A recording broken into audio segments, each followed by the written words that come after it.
శాపం ఎందుకు పనిచేస్తుందంటే, ఒకటి నువ్వు దేవునికి లోబడకపోవడం వల్ల శాపం పనిచేస్తుంది.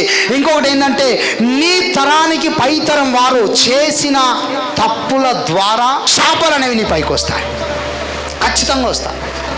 ఒకవేళ యేసుక్రీస్తు నామములో ఆ శాపం విరగొట్టబడలేదంటే ఖచ్చితంగా అది పనిచేస్తూనే ఉంటుంది. దానికి ఎండ్ ఉండదు.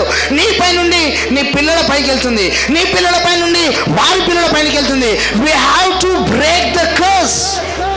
క్రీస్తు మమ్మల్ని ధర్మశాస్త్రం యొక్క శాపము నుండి, ఈ లోక సంబంధమైన శాపాల నుండి మనం విడిపించాడు అని అంటున్నారు. మంచిదే, క్రీస్తు నీకు ఆల్రెడీ స్వస్థతనిచ్చాడు.